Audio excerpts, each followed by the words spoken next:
performed, that done. Show's done? What you mean the show done? That's what he was trying to like. The headliner sees the opening act and tells the promoter, I need to perform first. On God. And that's the day I said to myself, I don't rate that you. It's a funny thing. And I've been preying him ever since. Yo, that's a crazy story. All right. Man. Phil Banks can tell you that story then.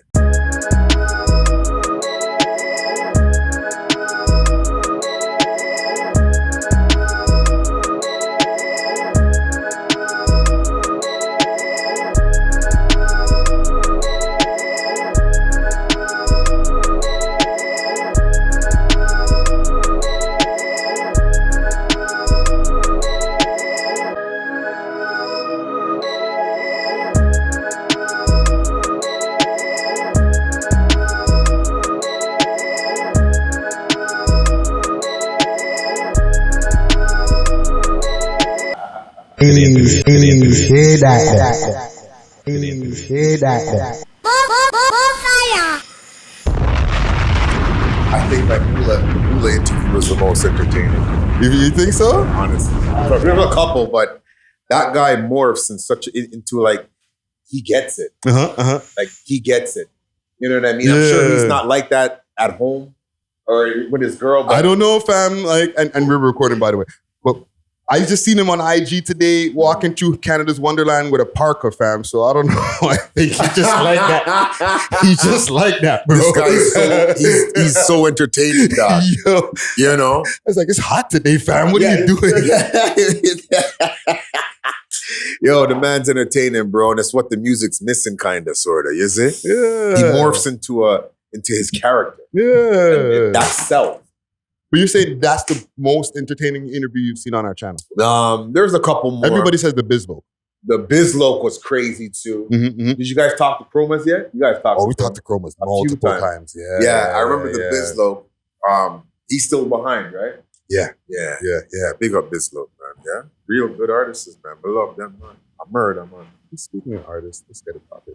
Independent ladies of the world. 293, let's go. Girl, you have the world. Murder. Wasn't a pussy. Supposed to what? One more. Shut down, we're the mafia art, so come. Actually, Christmas. Let's go. Bun A Tight Pants and a straight front shoe. Bun A Tight Pants and a straight front shoe. Oh man, that was. I bought a Jaguar cash off that. What? Talk to me. Yeah. Right here, right in the mic. Am I lying, Jones? No. I bought a Jag cash off Bun A Tight. Really, eh? Yeah, fam. Okay, before I even do the intro, I need to hear the Jag story. Jag, cash. You're probably on a high right after that tune was out there, busting on all the dance halls. You walk into the Jaguar dealership, you're like, what up? I need that. Basically.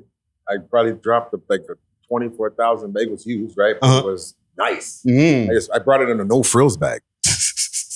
Yeah, man, put it on the guy's table. So cute. Told him to count that while I go test drive my shit. Holy. The face, dida. Oh, I'm cool. Give me that one. I'll make sure everything good tonight. Oh, yes, sir. Yes, sir. Yes, sir. They seen the cash drop on the table. Yeah, Their man. eyes probably went Yeah, like man. a cartoon character. Yes, man. And I know it's real bad, man. Oh my God. Yeah, real bad. Oh man. So we are Buck is the world's most smoked out podcast. We love hip hop. I'm your host with the most toast, Friday with Keith Dred, aka Loose Pants Man, aka I think I'm better than before. And yeah, man, we back at the Visionary Arts Center, episode 293. I got Raheel behind the cameras holding me down. Big up Raheel. You know what I'm saying? Yo, Dream Team Jones in the building. I see it. Big in up the back. Dream Team Jones. Yes, sir. Back again. Hey. Yes, sir. Shout out, we love hip hop. Yeah, Yes, sir. And we have a special guest here. Billboard charting. Yeah, man. Shazam winning. The most grants that a dancehall reggae artist can ever get out of Canada. Jeez. And you know, I would say dancehall legend. Thank you, brother. You know what I'm saying? Thank you, brother. Trinity Chris in the motherfucking building. Murder. What's going on, family? How you doing, brother? I'm good, It's man. an honor and pleasure to be here, Yo, boss. thank you, Enough bro. love and Thank respect, you, man. man. God, Yo, no. I appreciate you forward in here, man, and having this Absolutely. conversation with me. Mhm. Yo, listen, before we even get into it, like, how are you? Like, mental health, like, how are you? God is amazing. Mm, God is amazing because without health, there's no wealth, yes. right? And I'm feeling good, man. I'm feeling good. Okay. I'm activated again. I resurrected again. Mm, People are very happy about that. Yeah. That's all owed to my son, though. Yeah. He's the fire under my wings. He doesn't stop with the 30 voice notes saying, "What are you doing, Dad?" Mhm. Yo, Doc, yo. Like he bats me up. He's a motivational speaker Oh, right there. man. He takes me to a different vibe. Yeah, Different man, vibe. and it's good because we had a conversation. Jones, Banks, Big up, Banks. we were over there at the barbershop, Apollo Barbershop, right? Yeah. And we were having a really dope convo, and he was mentioning that that's Trinity Chris. You know what I'm saying? I said, I lie. Yo, we have to make this connection. Yeah, you know what I'm saying? right away. So now that we are all here, I'm like, yo, this is so sick. I'm watching videos, and then I realize when I'm watching the videos, I see young Banks, I see young Jones, I see you sitting there in the interview. I'm like, y'all been moving and shaking from way back, fam. I don't leave him. Friday, can I drop something on you? Talk to me. Got Beats is his nephew too. Yo, fam, I seen Got Beats in the video too. That's my nephew. Yeah. Yo, you guys have there's some serious connection going on, Yeah. right? That's my nephew. I'm so proud of these guys, man. Like these are my YGs, man. Okay. It's like I don't ever leave Jones when I'm on the road. Yeah. It's the only person I can trust. He's my best friend. Mm-hmm. Yeah, I know. I know that. Yeah. You know what I mean? So when I can question someone, I will never question him. No, I that's just know real. I raised that. I raised him to be the man he is. Mm-hmm.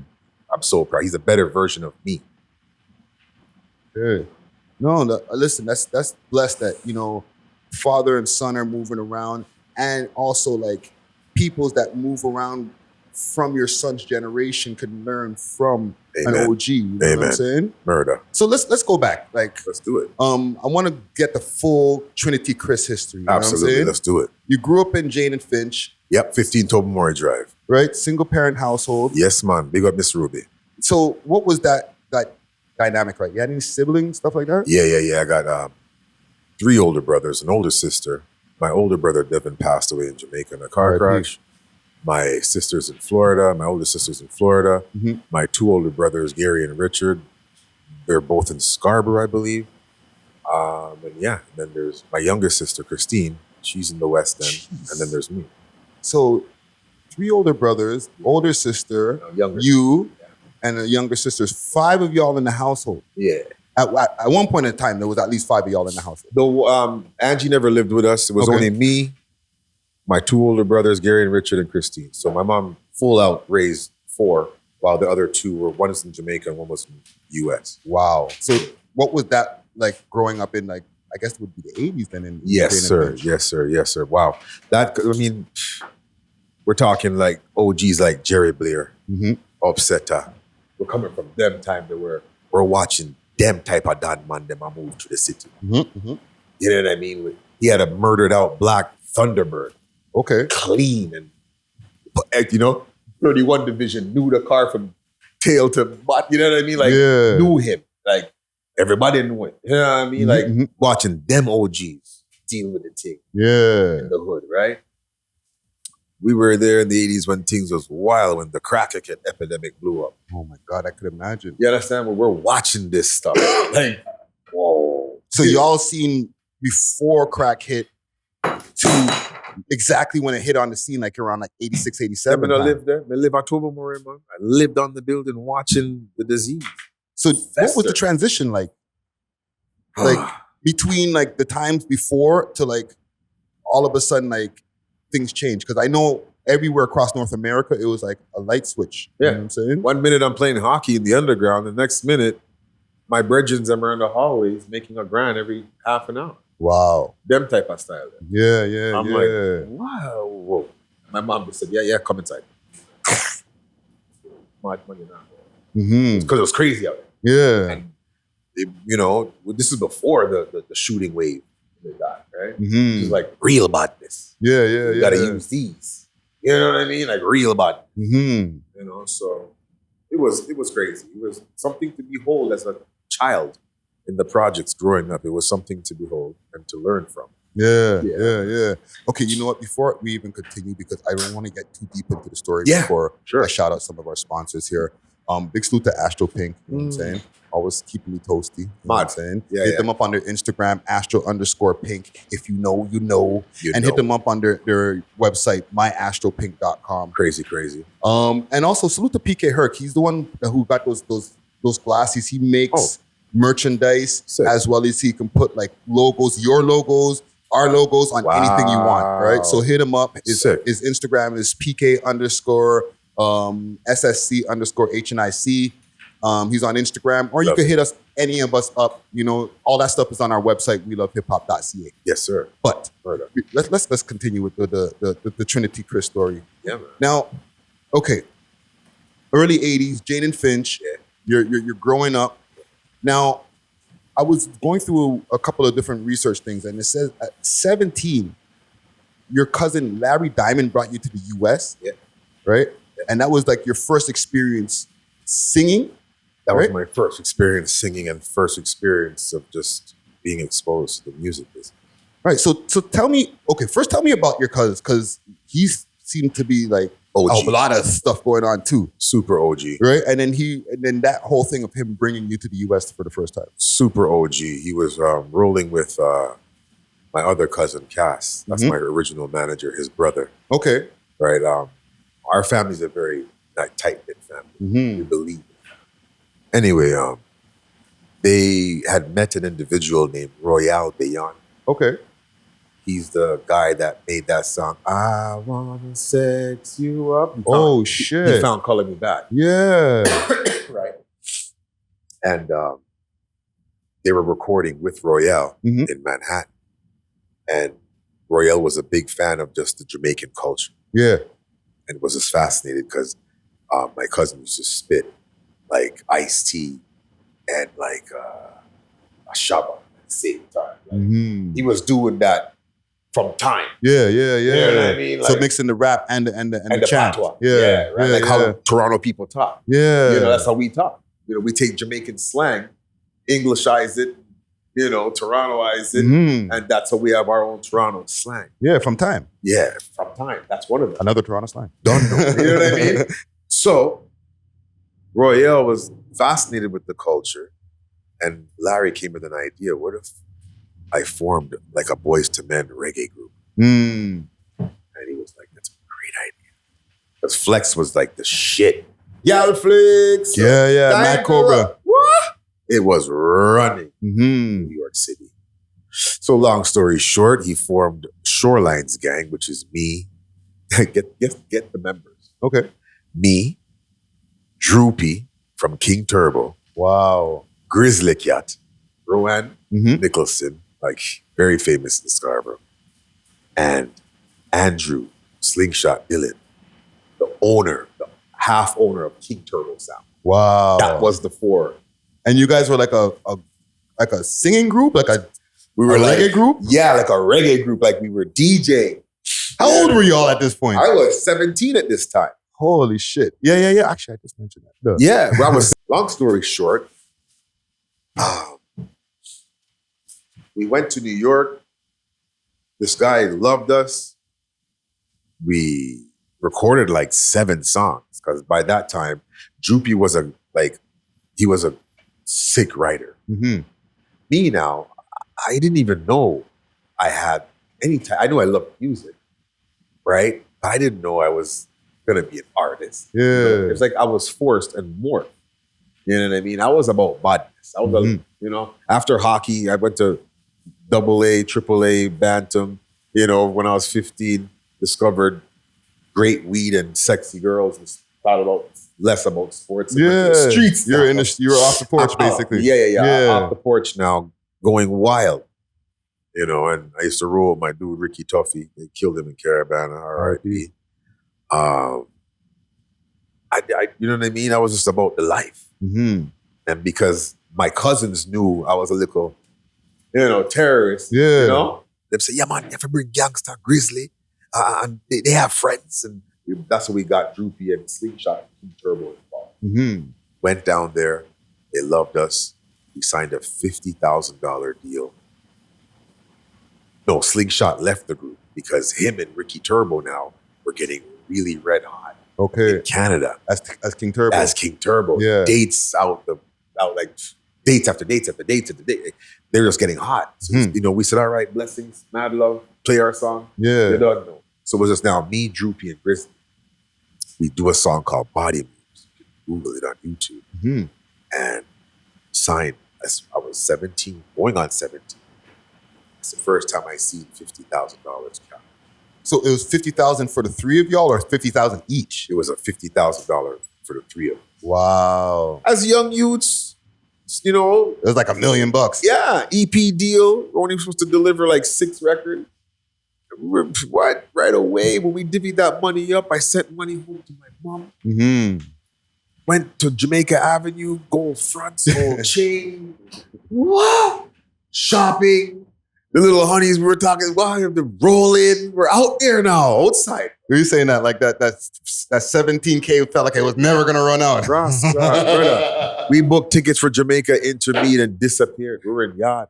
That's crazy. And then we're down there for like 2 months and missed our flight like 7 times. And the guy that signed us is like, okay, well, because he was bugging us to come back and finish the recording. Yeah. He's like, hold on, if these guys are in Jamaica, it only makes sense to go shoot the video. And we were like, now this is the first time I'm in front of 40 millimeter movie camera. Like he hired a whole crew. Yeah. And you're Girls. 17. Yeah, I'm 17. Blocked off the grill. Beach house was where we stayed at the resort. Mm-hmm. Locked off half the beach. You can Google it when you see on YouTube. It's crazy.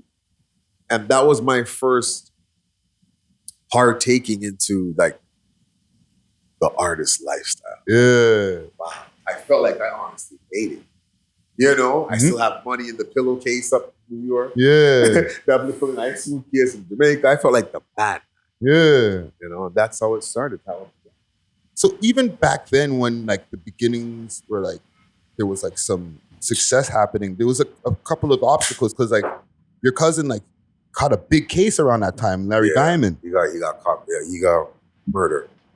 He's in there now for murder. Wow. Yeah, like he was such a brain that if that didn't happen, Mm-hmm. I'm sure we would have met, but on a very higher level. Yeah. I would have been like, out there a long time ago. Mm-hmm. Multi-million, multi-platinum. He just had such great ideas and such great vision, but he was also dark.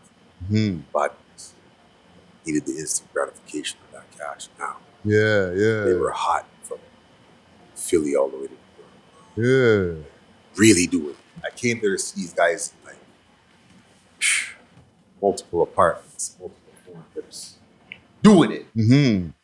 Mesmerized. I was a speechless as a young kid just watching my cousins like, Yeah. And even like with you yourself, like you started going through some pitfalls during that time too in the early 2000s. Like got caught up. you were gone in Atlanta for like a multitude of years. Like how long were you? And what? First of all, in Atlanta, bro? Yeah. We What were the fuck? We were one of the first Toronto dudes. We were the first Toronto kids that went to America and got money. We were on that way. I was on that way. I got sucked for 75 pounds. Jesus Christ. Yeah. The females that were bringing it, they got bagged, and then we were outside lagging. We got bagged. Long story short, I got 3 years for that. So I'm in Clayton County, Georgia. Mm-hmm. I'm talking where the dirt's red. We mean racist. I mean, like, it gets no more racist than this part of Georgia, bro. And I'm in a foreign country, in a foreign prison, and I don't know what I'm looking at. I'm young. Boy, that was awakening. That was a very rude awakening. I had to wake up and grow up real quick. Yeah. Real quick. So, we're here all together here now, and like, I got to meet Jones before I got to meet you in person. Actually, I probably met you in passing in person. We probably. You know what I'm saying? We probably. But Jones is considerably not. He's a young gentleman, but he's not like a little kid. So you were having I was having kids from back in the days. when I was 13. Wow. When I had him. Okay, so that must have been like a life-changing experience also, like having a kid at 13. So tell me about that. Wow, it was like, it was different. I was the I was the standout one out of my group of friends. You know what I mean? Yeah. Like, you know, like when my mom found out, she called me in the kitchen, man. Mm-hmm. And you could tell the level of your ass whipping from her tone. I lie. You could tell the level of the ass. Just when they call you by your gubby and tell you to forward into the room? Tell you to forward, you can just tell how explosive it's going to be or not. Mm-hmm. She called me in the kitchen. She said, why am I hearing that you have a baby? I said, what are you talking about? Yeah, me here say, you have a pitney. And him look just like you, dead stamp you. And that's what she did. Him look just like you, coming like your rascal twin. Eh? I did something you do. Oh my God, I work at night time. So I'm like, That sound like her too. yeah. Right? I'm like, I just sat on the chair like this, like, what do you say to your mom at this point? Yeah, at that age. At that age. I just said, sorry? She just leaned back on the counter. At that time, she smoked. She pulled out her cigarettes, pulled out a cigarette. She's like, all right. Well, you need to get that job. You know that, right? Mm. Can you have to go mind that pit me? I'm like, yes, mom. She just started to school me. She actually didn't really snap. Right. She's like, he's here. This is what you do. Yeah, yeah. And ask Jones. Nothing sweeter than her you can find. No. She's one of the best people in the world. Yeah. Nothing sweeter than her you can find. No, that's blessed, man. Like for her to even have the understanding and not kick you out and all that stuff. You know what I'm saying? She didn't even go there. She said, okay, time to man up. Yeah. Yeah. Teach you some things, right? She's not going to teach you these things. I'm going to teach you how to do this. Mm-hmm. You're going to wait, kick back, because I'm going to sort out a couple things. She did. Everything she said transpired. Nice. As a mother should. No, man. Just hold on to their words, right? Yeah. Yeah. No, salute to mom boots, yo. Yeah, man. Real. Miss Ruby, love you, baby. At 16, you had your first video on BT. Yes, sirree. We were one of the first. Again, I take pride in these accolades. Mm-hmm. As a Toronto youth, we were on BT for them. All of them. Can I give you a story about Snow, bro? Yes, please. You know that daddy's turning on a play that. Licky boom boom damn. Nah. Okay, so we're at the studio, 42nd and 8th. We were recording. God love him to death, man. And R.I.P. Big Cap. Yeah, DJ Heavy, Big Cap. yeah, DJ Big Cap. Heavy DJ in the game. Love me and Drew because we smoke weed and he smokes hella weed. Mm-hmm. So every time we came to the studio, we always bought weed at the record shop on Merrick Boulevard. Everybody knows that record shop. Fire weed. Mm-hmm. God weed. Two twin Dreads used to run the record shop. We'd stop there, get our weed, and bring it to Manhattan. Fire. So Big Cap used to love that. Yeah. He knew that we'll come to the studio. So because of that, we were recording a record. He goes, yo, what are you guys doing after? We said, no, we're just there. He goes, there's a guy from Canada performing at the Palladium on 14th. And I got 5 passes. You guys rolling? I'm like, fucking right we are. I don't even think it's a guy from Canada. He said there's a youth performing. And he has like the hottest record out right now. You ever heard the youth perform? I'm like, no. He's like, come on. So we're in the VIP section there. You know, he got some drinks for us. We're smoking, you know, we're sneaking weed and smoking and shit. Mm-hmm. Then the announcer comes. The announcer comes out now and says, okay, everybody, it's showtime and we're about to get started into the show. La, la, la, la. Ladies and gentlemen, I introduce to you Snow. And then as the beat comes in, this guy walks out. Oh God, I almost fell off the fucking top 10. I said, that's Darren. Oh, shit. I said, what did he He's from Allenburg. Mm. Don Mills and Shepherd, Finch. Grizzlies tripping, Rob, they're tripping, telling Cap, yo, we know the dude. Yo, Trinity, we know the dude. And you didn't know him as Snow? I didn't know this. Wow. I didn't know that was his record. I didn't even hear it perform yet. Until I seen him performing it in front of 2,000 people at the Palladium on 14th Street in Uptown Manhattan. That's How crazy. the fuck did you get there, bro? That's crazy. That was a proud Toronto moment for me, bro. Yeah. Snow got the first one. No, salute to Snow. Salute to Yeah. Derek O'Brien's. Oh, what do you mean, man? That was epic to me. I could, and he had the place on tilt. Fuck, that tune was huge. Man. And New York was on that Jamaican swag. Mm-hmm. You know, they love it. If anywhere in America loves the odd man, it's New York and Miami. Well, you got to understand also, right? At the time, you know, those times that you're talking about, even like after Snow, when you were like getting your times on BT, like the first tune that you had busting on BT and stuff, there was still like a marriage between hip hop and reggae that was still happening. You know what I'm saying? Like you're seeing like Beanie Man having different tunes coming out with hip hop artists and stuff like that, and just different artists who were doing different little collabos. Even Informa had MC Shan on it. Yes. You know what I'm saying? Well, the intelligent hip hop artists know that rap stems from dancehall. Mm-hmm. Without reggae, there would be no rap. Yeah. Cool Herc. Come on now. Jamaica is the first island and the only place where individuals used to rhyme over rhythm. Mm-hmm. They call it toasting. Cool Herc, who's a yard man, brought that swag to the Bronx. Yeah. And that's how rap was. That's how hip hop came to be known. Yeah. So a lot of these rappers really need to know, if they really know their thing, they should know that the Jamaican culture has everything to do with what you do. Mm-hmm. If you say you rap. Yeah. Yeah. Yeah. You know what I mean? It gets its reverence, but I think it could get more. You know? No, definitely. Most definitely. I think it could get more, and that's what we're here for. Yeah. You dig? So even like as we go through like the history of Trinity Chris and once again, Murder. Trinity Chris in the motherfucking building, you know what I'm saying? Hold on. Speekz Da Boss. Big up Speekz Da Boss. Tell me about the Speekz Da Boss connection. We bullied 93.5. That's what we did.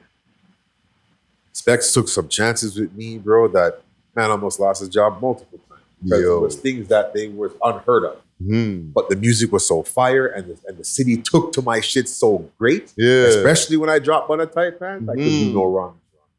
I could do no wrong in Toronto when that record dropped. Yeah. Went everywhere.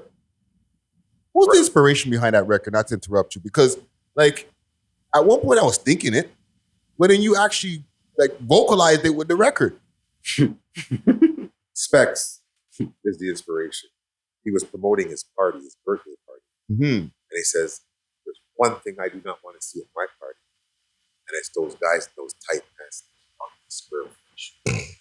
And played a bag of samples behind it. I'm in my car almost puking laughing. Because I took in the show religiously every Sunday. Never missed it. Hoping and praying he played my song. Yeah. And when he said that, I said, wow. So I think the following weekend, him and I went to a party. And he was playing at this party.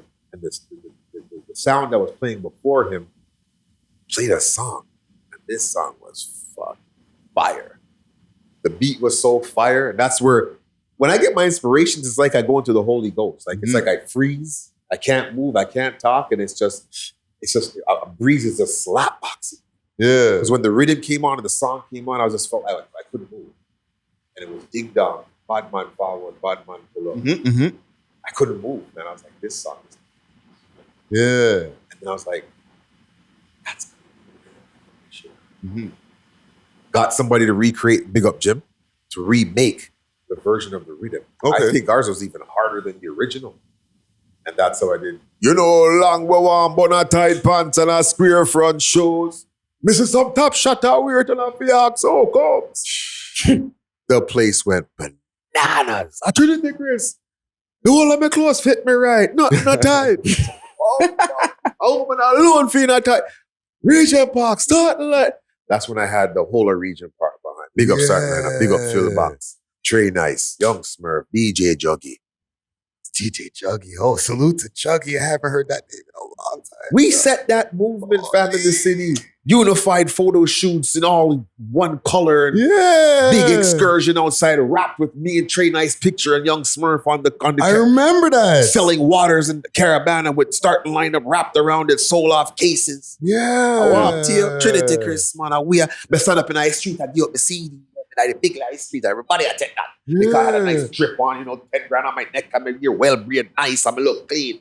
I give up my thing, I look believable. The perception was believable. Yeah. And everybody took the CD. I looked the part.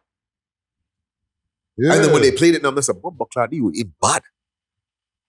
And then some people, I heard this on the radio. I hear Speck's playing this. I'm from Toronto where we get dough with pop bottles. Montreal players ball with hot. It's mash up. Okay, but you mentioned that, right? Like you mentioned those lyrics, right? Yeah. And I caught the part. But there's a lot of people who don't understand reggae music, right? Yeah. Did everybody know that you were from Toronto, fam? Not everybody. I feel like a lot of people, that went right over their head. That was the magic of Speck's. I said, Speck's, how are you going to do this? He's like, here's how we're going to do this. You're going to give me a murder hot song on every beat that comes out of Jamaica that's hot. Okay. And what I'm going to do with these records is I'm going to mix you right in with the big dogs them so nobody may be able to tell the difference. And how they told the difference?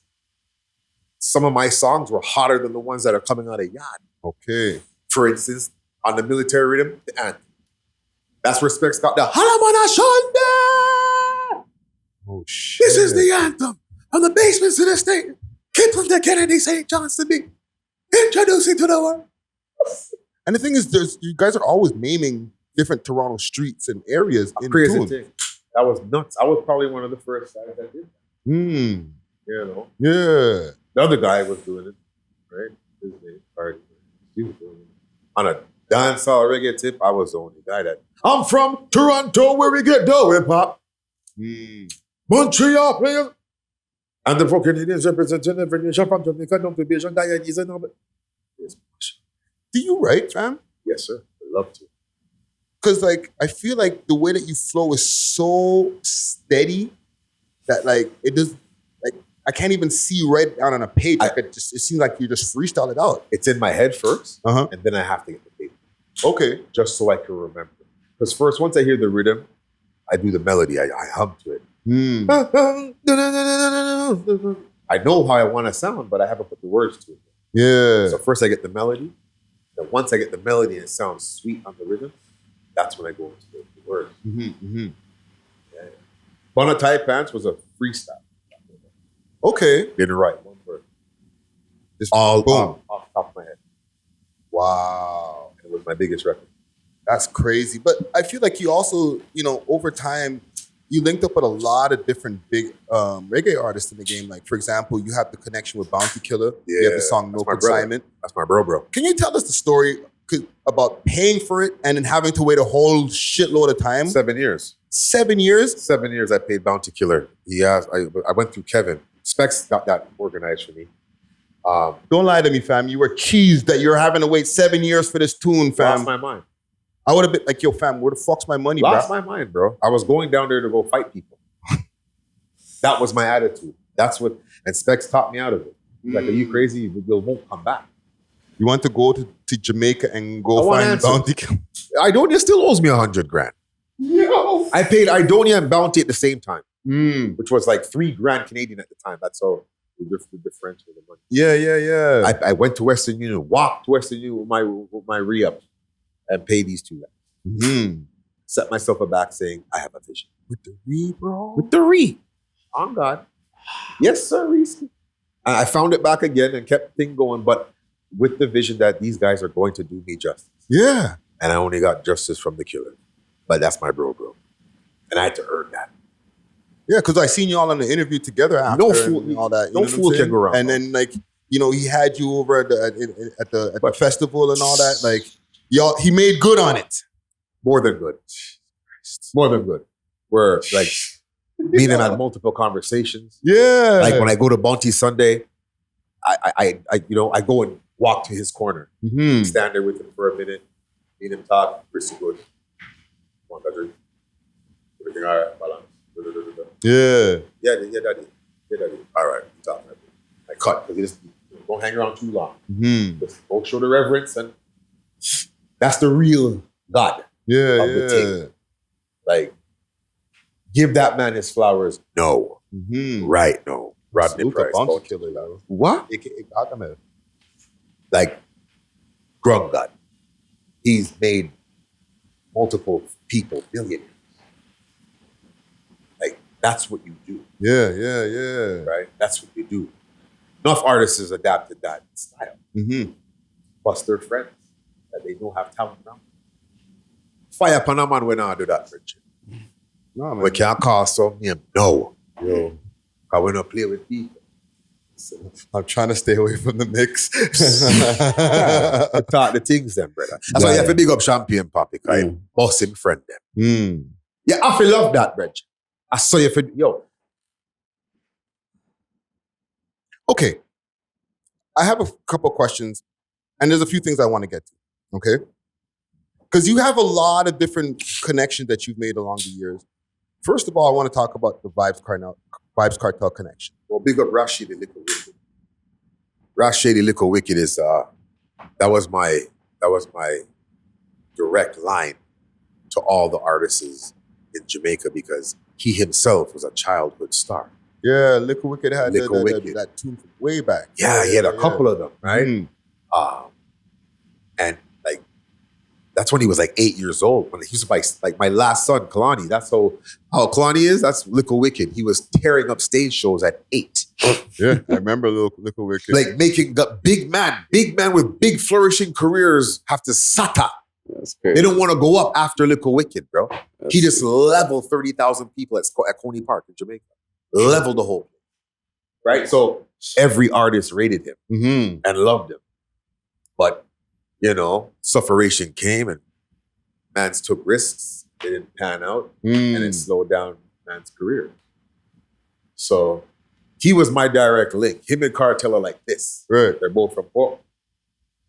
And that's how I got the link to Cartel. That was a big song for me. Specs. That went number one on Ron Nelson's show. Salute to Ron Nelson. Yeah, 88.1. Like, it was a big song. Yeah. It made me another bag of money. My Facebook, I was booked for 2 years straight. Just off of Ask that Jones, about 2-3 years straight. Every weekend, it was, I was, Planet Rock was my booking agent. Every weekend was $2,000-$3,000. God, Yeah. I was that busy. The phone going off in here. Sorry, See? shit. Sorry, Just off of that song. Yeah, the Cartel song. Madness. That's crazy. So even with that also, you started doing, like you're talking about shows and stuff, right? You opened for Wu-Tang. Oh, wow. Right? You had a tune even with Sheek Louch. Yeah. And I feel that was like a 9-nickel connection. Yeah, Peter Jackson like that. Yeah. So salute to Peter Jackson. That's We Love Hip Hop alumni. Yeah. Tell me about how you and PJ linked. PJ was also, I guess, a fan of mine. Like, he respected the movement. And y'all have tunes together too. Yeah, we have Hustler and a few other tracks, right? But Hustler was the big one. Through Chris McKee, who was his manager at the time. Yeah. We linked up, did Hustler. It worked so well. Peter brought me out to a show, and our energy was so huge at the show. Both him and Chris the next morning were like, listen, we just secured Ghostface tour, 26 cities across Canada, PJ's opening. We're bringing you on the road to do this record every night. Sick. I was like, done.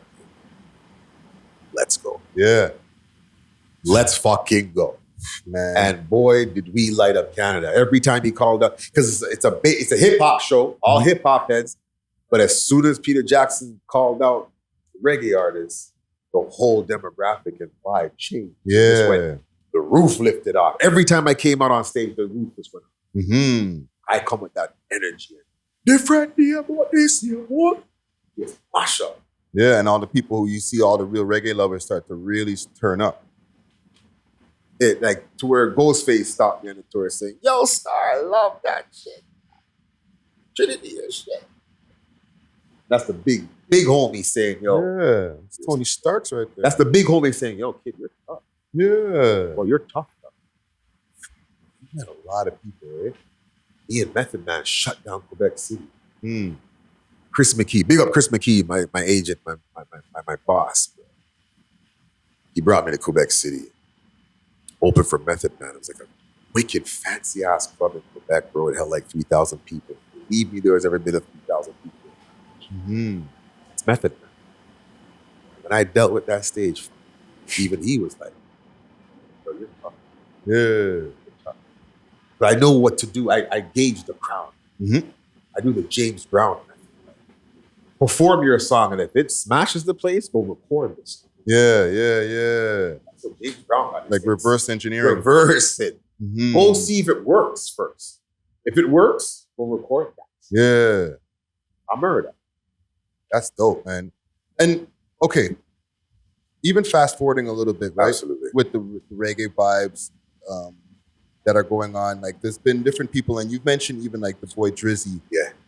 Drizzy, he has his other nicknames like Drizzy Marley, that DJ Academics calls him, and there's different guys like Tory Lanez who could jump on a reggae beat, and he redid Controller almost better than Drake. You know what I'm saying? Or a lot of people would say better than Drake. Guys like Kardinal who infuse reggae and hip hop into their style. Like, what about collaborations or meetings with these guys over the years? Because like you've always been holding down the reggae flag for Toronto from time, fam. Yeah, man. Big up Blessed and Linda P too. Yeah, They've helped, definitely. Yeah, they've helped hold it up too. Yeah. I haven't personally met Drake, but he knows of me, know of each other. I think I was the first Toronto artist he ever name dropped. Okay. When he was beefing with Kardinal. Dead Prez remix. I remember that. Yeah. Yes. You know what I mean? So that's gonna happen eventually. Right? Tory Lanez, monster. Have you ran into Tory along the way when he was on his come up? No, sir, but I've seen him on the MySpace, the Facebook at the time. So you like I seen it. I seen that this guy was gonna be. Yeah, and even like with the early Drake music that was coming out and all that, like around those times when you were like busting down the place, right? Yeah. It was kind of around the same time, like he was first getting his music played on like I got a good Flow. Drake story. Tell me, please. Yeah. So again, I was rolling one night, had a great day. My manager called me, "Where are you?" I said, "Yeah, I'm at home here." He's like, "Hurry up, get dressed, man. Come pick me up. We're going downtown." I said, "What's going on?" He said, "We're going to Solaris. The Replacement Girl video shoot after party. Drake and Tory Trey Songz are there." I was like, "Oh, fuck, yeah, look that." Shot down there. So we get to the place now and get in there, get a bottle, me and Bully, make our way to the, the DJ section. So I know this is P Plus, White Boy, and Junior Danger or something like that. I forgot his name. So I walk by the DJ booth. Drake's on the stage doing that Toronto song we had. Yeah. And the beat's slapping and the place is kind of moving. And took 2 shots of the Henny and hung up White Boy because me and White Boy are close. Yeah, salute to DJ White Boy. Salute DJ White Boy. And I just looked at Drake. I said to Bully, "Watch this." Jumped on the stage. Drake looked at me right away. And just, what the fuck? And I just politely took the mic out of his hand. And then on his rhythm, you know what I mean? All right. Oh, not tight pants and a square boat show. The whole fucking place erupted. What are you telling me? You took the mic from Drake and you took over the show, bro? He knows this. And yo. This is but I did it politely and respect. Murked the rhythm. White Boy and P Plus pulled like gorilla wheel up and politely gave him back his mic. You Taylor Swift to Drake, fam. No, bro. I'm gonna let you finish. But Bun A Tight Pants on a square front shoe. Yeah, but he sent me a message on MySpace the next day. I was leaving for fucking Jamaica the following day. And yes, as soon as I get back from Jamaica, we're gonna link fun. Oh, you mean, brother? Love, respect. He's like, yo, that was mud. That was mud. He wasn't it wasn't There was no disrespect. No disrespect. He was an artist about it. Yeah. He loved the art and was like, what? And when he was beefing with the boy, drop name, call me, you're a rapper, homie, leave that for Trinity, Chris. Hold on, man. I said, yes, man, the man. All right, then, brother. All right. Let's get to work. Yeah. So let me ask you and Cardi never had any time of trying to make any collabos or anything? Not even cross paths. I have a Cardi story. Talk to me. Okay, let's talk about that. So,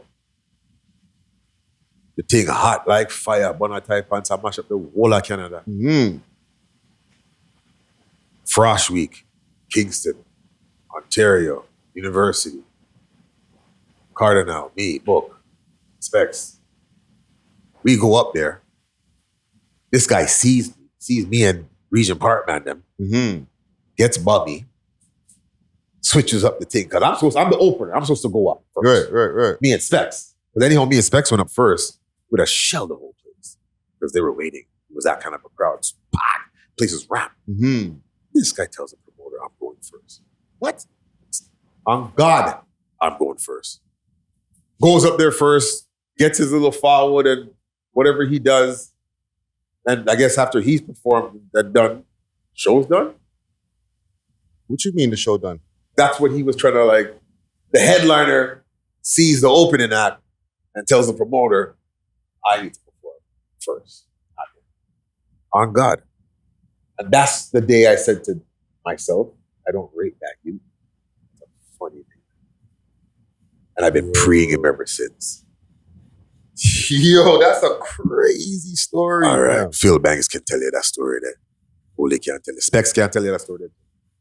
They were all there. So did you get to perform after? Yeah, we did. And I had to work very hard because now the people don't know no better. They came, you know what I mean? They're here to see the headliner. Yeah. But they also, no one at that time, no one really cares about the opening. Yeah. To be honest, I'm just keeping it 100. So we had to double work.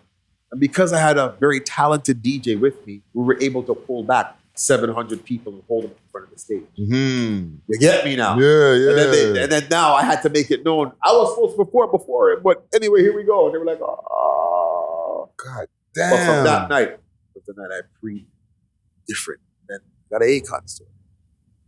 Okay. I got stories. Akon story away, bro. Let me hear this one. So Akon story. Ooh, I hope y'all enjoying this Trinity Chris interview that's going down right now. A lot of great stories, but I want to give a quick second to give some salutes to our sponsors. Big salute to Astro Pink. Always got that loud. Hit them up on their Instagram page, Astro_Pink, or you can hit them up on their website, myastropink.com. Hey, if you know, you know. Proud sponsors of the We Love Hip Hop podcast. But let's get back to this Trinity Chris interview. My bro. I know Akon before Akon had 2 pennies to rub. So before Locked Up. Big up Andre Young, who's in Atlanta right now, who's going to be watching this, who can attest to every word coming out of my mouth. Okay. We know Akon like that. Aliyah Thiam, that's his man. That's the man's name. My mom knows his mom. I know Abu. Wow. His sister, his other older brother. You call it his boo, Abu. Yeah, Abu. Holy I know these guys, bro. Yeah. I know these guys know these guys. I did a little thing up here, made a little bag, went to Atlanta. I mean, I can't spend the money there. Because we were slapping. He had a girl, she had a cousin that was fired, and I just a 4 away every day. You don't know when you have females, you know what I mean? Yeah. So that's how I got 4 songs. I was the first person to play an Akon record in Canada. King Turbo. 89.5 Morning Ride Show was the first show that played an Akon record. Okay. Featuring Trinity Chris, Psalms 91, which 3-4 years later, I think 5 years later, was added to regular rotation by Flo. Wow. That's an exclusive right there. Holy shit. So Akon, every time, so I got locked up and I did 7 years in the feds in Ohio. How I did my time, I probably spoke to 5 people. The whole prison. I talked to nobody. I went to a very dark mode. And I just would go to the gym and lots of reading. But in the feds, you have to have your headphones. You buy these nice headphones. off the commissary Yeah. and your radio because that is the only way you can watch TV. So in this particular prison I was in, they had the BET room where the channel stays on BET. Okay. So I'm walking past, room's packed. These guys are watching. The peripherals of my eyes catch a very dark-skinned brother and a light-skinned brother. So I stop my ergs, I pull up, look at the TV, and I switch my radio to that channel, the BET room, and I'm hearing, I'm locked up, they won't let me. I said, fuck, that's Akon. Jeez. So I'm telling the guys I'm in the TV room, like, you don't know him. I run to my cell and get my phone book and come back and show them. TV room boss. Call his mom right away. She's like, yeah, oh my God, he's in Philadelphia tonight right now. Oh, I send you $200, okay, honey?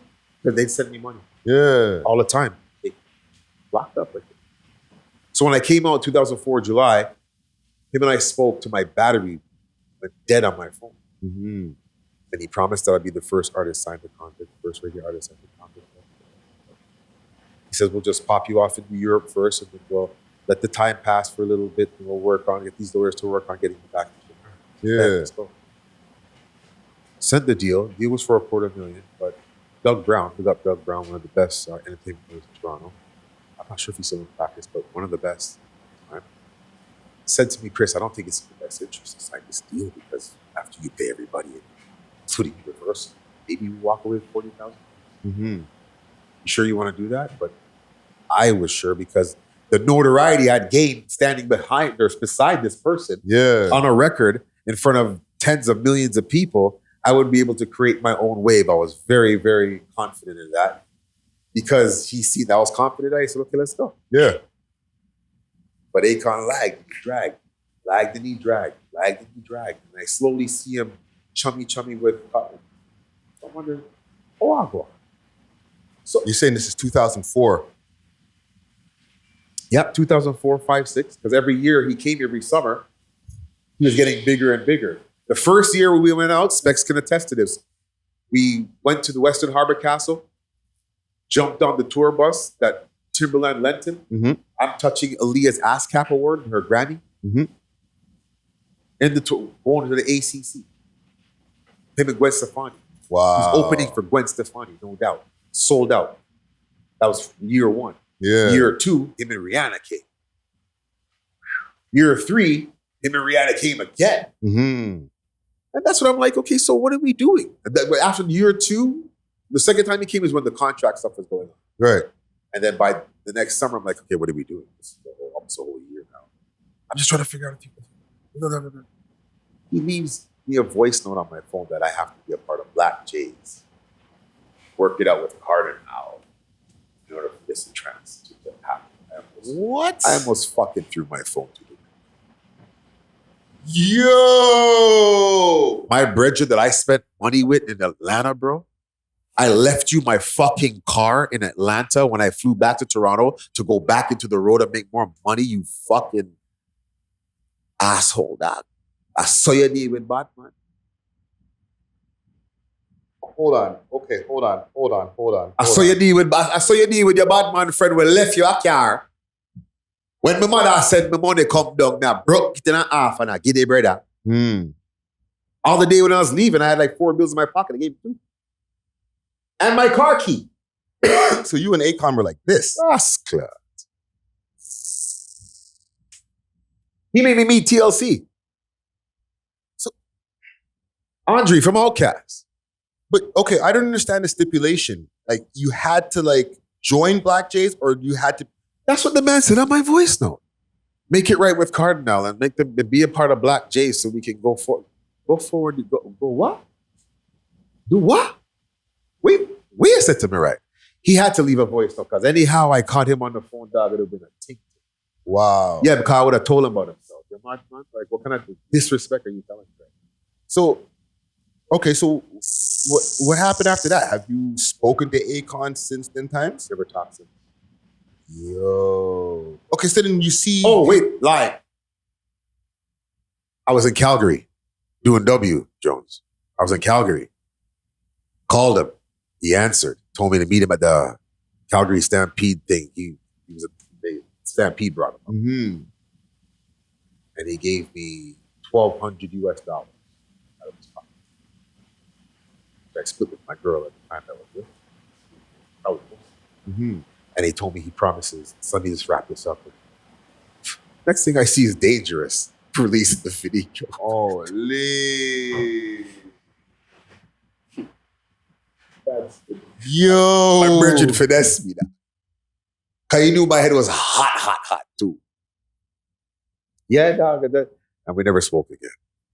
So there's multiple pre-mints I have on this guy, bro. Like, you don't even know, bro. Yo, fam. You're a stan, bro. Yeah. Akon dissed me, dog. That's the craziest story And I've that's my ever brethren. heard, fam. And that's my brethren. Well, that's that's my brethren.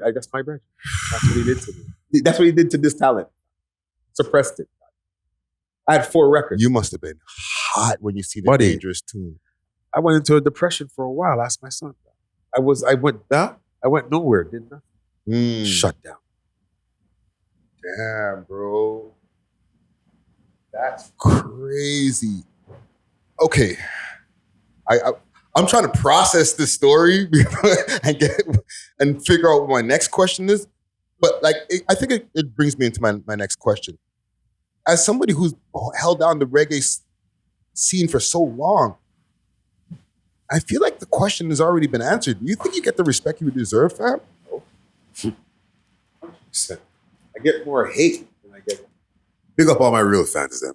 You have fans, bro. Big up my real fans, and I love you guys. There's people who are going to be tapping into this interview now, fam. They're going to be, those are the fans, bro. I love you guys to death. The real Trinity Chris fans. Yeah. When I did Bun A Tight Pants, it was a problem. Like the dancehall band had boycotted. I could get no shows. Really? But when I was on shows, I was on the big one. That's why I got to big up, hoods like Driftwood and Regent Park, like Pete Dog, real OG from Driftwood. Yeah. He was, after I slew the Capleton show on Jane and Woolner there, man, my props is like gangster in front of 40 of his peers saying, yo, you just ripped that shit, bro. I mean, I already know who you are. Yeah. I was getting that kind of reverence from the city. Yeah. A whole hood behind me, courtesy of Phil Banks, bro. Yeah. Phil Banks met Regent Park, love Trinity Chris, man. Wow. Them type of brother there, yeah? Them guys gave me we can't go anyway, and I sit there, would be nice. They got Malvern too. Malvern showed me stupendous love. I used to live there. In the height of my shit, when I was red hot. I lived right in fucking Malvern. Yes, sir, Bob. Right in the hood. Yes, sir. So as the time has evolved to where we are now, how have you evolved with the times now, right? Like social media, all the different things, and what are your views on it? Even people putting auto-tune on reggae, I never put so many changes that have happened now. I blatantly tell producers don't ever put that shit on. I know ranges, I know octaves. I study these things. How I stayed relevant through my son. Salute to Jones. Through my kids. He knows everything I need to know to be a trigger artist, ready at any time. See? And I just never gave up. Yeah. Just kept writing. I love it. Yeah, the fame and accolades and money will come, but I love music. It does something to my soul, my spirit. It makes me happy. Yeah. That's what music does. It teaches me shit. You learn from it. You know what I mean? Like people tell their stories through songs. That's what music is. That's a fact. Yeah. And even with the reggae scene out here, why do you think it's harder with Toronto having such a Jamaican infused culture? That's one of the biggest parts to the West Indian culture out here is Jamaican, right? But there's not a lot of reggae artists that come out of Toronto. Why do you think that is? Well, we're not given first of all, it's how you present it. We're not also given the opportunity Mhm. So that's a great question because now how did Trinity Chris create himself? I have a record, probably the hottest record of the summer in the city, on being courted by Z103. That's Seaview featuring Armando. Yeah. I had to recreate myself. I had to blend into one day. Morph. As an artist, you gotta morph. Mhm. You got You gotta move with the times. you gotta morph. If you're a real artist, you gotta jump through the portals and morph. Yeah. You know what, Jones? too? You've been doing that for years. Not even just, morphing, but you've been kind of like talking about the EDM, the house wave for a minute. Like, if you look back, he has tracks with like Naja Caliber, Yeah. and other stuff like that, and it was kind of like doing that, like that. And how old is that song? Like 7, 8 years? Yes, like sir. 6 years maybe? Yeah. Around there? Yes, sir. Absolutely. So I was, I always wanted to, I knew where I wanted to go. It's just not about pleasing the Black culture and the reggae scene here in Toronto. I want to be a world artist. Yeah. International. So I could have the millions to find another Trinity Chris, because there's so many out here in Toronto that just are dying for a break. Yeah. To meet the right person to give them that shot. That was me, bro. Mhm. So that's why I got a big up Speckz, because we had to bully our shit and take our shot, bro. And that alone made it infectious. Yeah. Mm. Yeah. Oh man, Trinity Chris. That alone made it infectious. So big props to King Turbo and Speckz. That's where my career spawns from. That sound system, that sound fraternity. Yes, sir. And big up to the legendary King Turbo sound, yo. You know what I'm saying? That's the foundation sound over here Legendary. in Toronto. Man. Legendary. Slingshot, Ricky, Speckz, O'Toole, Yami. Legendary. Nah, man. Listen, man. Trinity Chris in the motherfucking building. Good day, everyone. Okay, I got a couple more things I want to cover before we get out of here today. Yeah. I want to talk a couple of news stories, okay? Because Yes, please. it's episode 293. I think I'm on 293. now, man. Bro, we've been moving through this podcast space, and You're heavy. you Salute know, to you, man. We thank need you, King. Thank you. facts. We need him. Thank Facts. you. Toronto, we need him. Because Toronto rap is fire. Big up the YGs, the Pressers, the Moolas. All these young youths, I love every single one. I love them all, bro, because I just wish they all got along. These guys have no idea if they all got along. They have no idea the millions, because there's millions of little teeny bopper 14, 15, 16-year-old white kids across Canada that will sell out auditoriums to see these guys on a tour. Jesus Christ. You see? If these guys got along and stopped shooting at each other, dog, they would legitly touch millies legal, and the government and police couldn't do a fucking thing about it. See, you brought it to a perfect point, because one of the questions I had here is like, guys like Mula was talking in his interview, right? Yeah. About how Nav, The Weeknd, all these guys are not putting on Toronto artists, right? Yeah.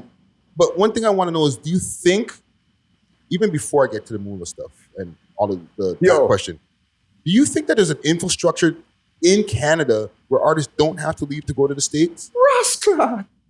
Didn't you hear what I just said? That's what, no, because you just mentioned it. So imagine if Moolah and Blizz got along and Blizz was on road right now. They did a Canadian tour. Yeah, but do you think that's the only problem? Do you think it's just because artists don't get along, or do you think that they're not getting exposed to enough of Canada?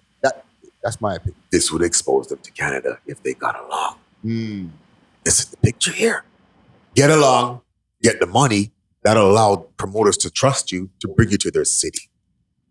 And you smash it with no violence occurring, nobody getting hurt, and on to the next city. Is trust not gained? Done. And you'll be able to do it every fucking year. So what if we can't cross the border? We sit in Canada and make fucking 10 million. Yeah. And we split it up. And then we go back to Toronto, and we're actually not beefing because we're so lit right now. There's no need to. We're like, it's working. If that infrastructure could be set, come on, Ricky, you already know. No, you make a good point. Like, if they can trust that the money won't get fucked up, a lot more venues would be willing to open their doors. And then you would 1,000%. start seeing a lot more of these guys having live shows, 1000%. Canadian tours, probably doing different venues that have bigger Big up Roni right audiences. now. Roni has a tour going on where he brought Hardest Out tour. Wicked. Mm-hmm. Them style it. Yeah. Different Even bigger. Different guys from different parts of the city. If they get along or not, right now we're going to go get a bag in every city. Yeah. How about that? Yeah, they can go from clubs to auditoriums. How about that? You come back and pay all your bills and do it again. Without even having to touch the immigration. Don't have to touch integration. From Victoria to fucking New Brunswick or Nova Scotia. And the more unified it is and the more loud you are, the more clean the videos are, the more banging the records are, these platforms will make sure the world knows of it. Toronto rappers, big up that platform. Mm-hmm. $6, big up. They have to because they're letting the world know we're the baddest. Yeah. Keep 6, all of them. Yeah. We have it. So let me ask you. Even based on the Moolah interview, he was saying like how the Weeknd, Cardi, all these guys are not really like Drake was the only one who's really signing other Canadian artists to his label, right? But one thing that came to my mind, is there gatekeepers? Like, do we need the cosigns from other Canadian artists for these rappers to take off, or can they do it on their own? They can do it on their own. Moolah's already doing it. He drops a tour right now. It'll sell out pretty much in every city. That's a fact. I'll tell you that right now. He has money waiting on him on road, and he's confident about it. Like, I love this shit. That's snow business. You take in the new Elvis movie. They teach you snow business. I had to study the movie twice. What's snow? Making the audience or your fan base feel like they have to spend their money. Snow business. And that's what Elvis's manager taught the guy. When he did the fucking woogly, woogly, woogly, and the girls go, ah! Every merchandise at the merch table is bought and sold when they're leaving the venue. They want a piece of Elvis going home. Snow business. So not only did I get 100,000 from the promoter, I also made 30,000 at that table over there. And I do it every night. Snow business. Snow business. That's crazy.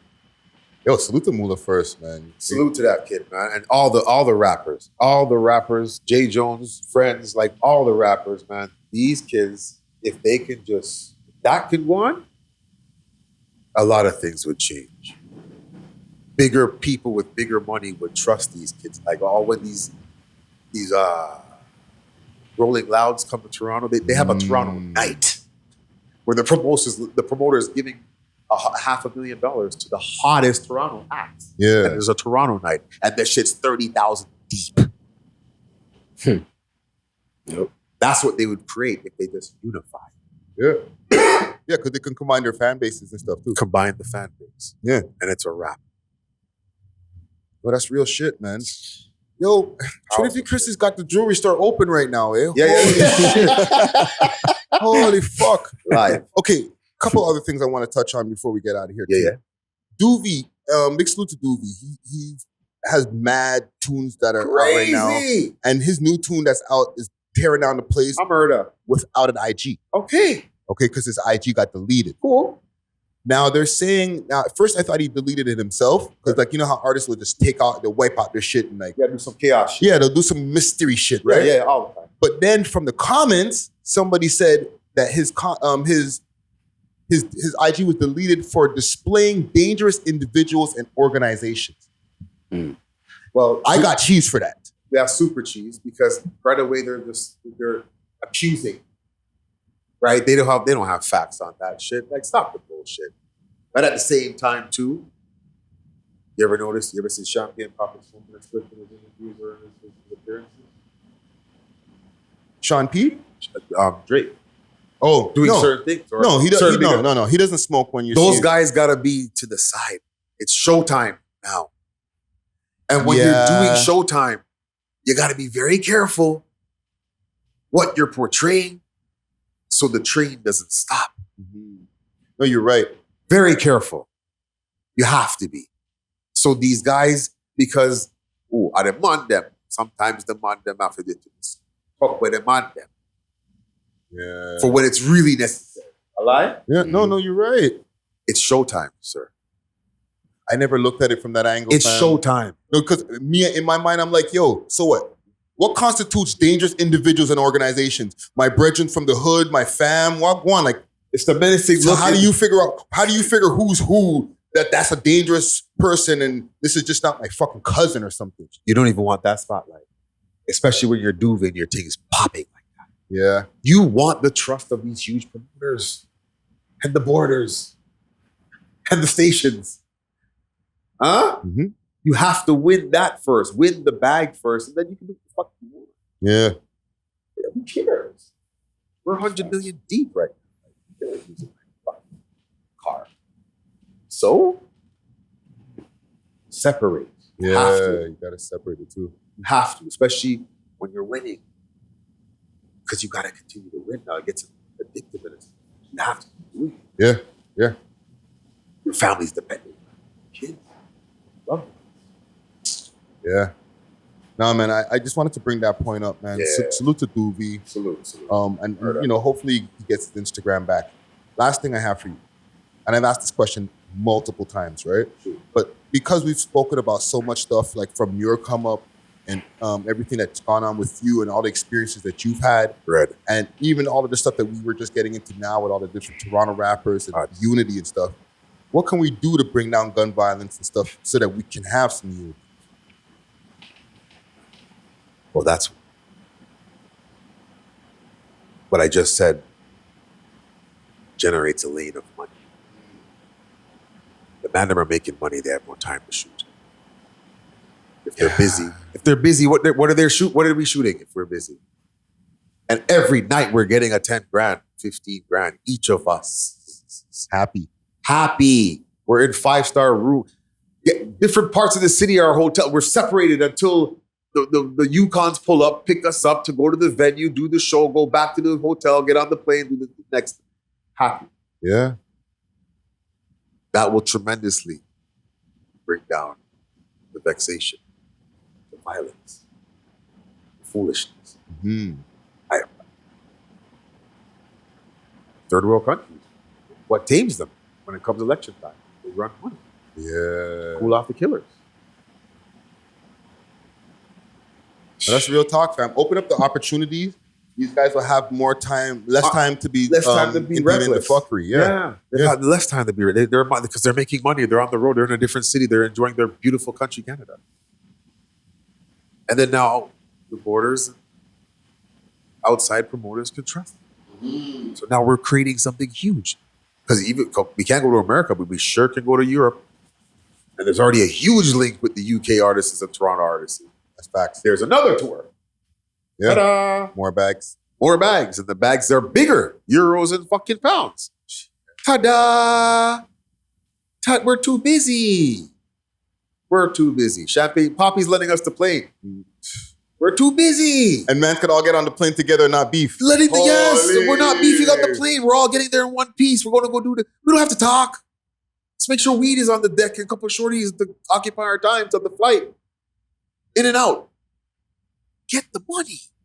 Yeah. There's so much of it. There's a fan base that's billions deep. Mm-hmm. Mm-hmm. Oh, that's real talk, man. Trinity Chris in the motherfucking building. I need to put some air horns on that. Holy fuck, the jewelry shop is super open. Who the hell's my goddamn air horn? There it goes.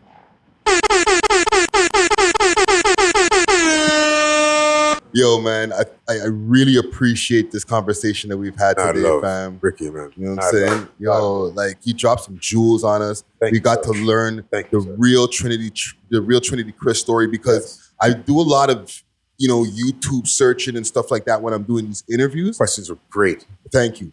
And the thing is, when I'm looking at these interviews, one thing that hurts my heart is that a lot of the content that I find for legends like yourself, yes, sir, it's like hidden gems. Yes, you know what I'm saying? Yes, so as a platform that is getting this notoriety that we're getting, and I feel blessed to have that. Yes, sir. I feel that when we're able to interview artists like you, yes, those little hidden gems all get to come to one piece where a lot of people can see it. Thank you, sir. You know what I'm saying? So I appreciate you having this combo and sharing that with us, and some of those stories that nobody's ever heard before. You got the fire. You got the gems. Yo, Salute to you for this platform. for us. Facts. May God bless you. Mhm. Oh, thank you, King. Big up 100 miles. Big up Gary. Thank you. Man. Right? Real Toronto OG. Yo, give the people your socials anywhere where you want people to find you, King. At Trinity Chris 416 on the IG. Mm-hmm. Right? Just link me there. At Chris McKee on the IG for the bookings. Okay. At Armando Jr. Scarlata. You know the thing. See View out now. Stream. View. Z103, big up. They have the thing loud. Oscar Furtado, loud. It's only up from here, boss. A murder. See. Yeah, man. Trinity Chris in the motherfucking Activated. building. Big salute to Dream Team Jones up in the Dream Team Jones. motherfucking building. Thank you, Friday. Episode 293. Pants on a straight front. Region Park and the kick now we no close. Murder. Hit me up on my social media platforms. Friday Ricky Dred, that's DRED. Oh, like, subscribe, all that good shit. You know what I'm saying? Share the video. And salute to all the listening audience. Salute, man. Mad Big love. salute to Raheel in the building. Raheel. Yes, sir. Murder. We are off of this. Bun A Tight Pants on a square front show. Yo! A murder. Talk to him!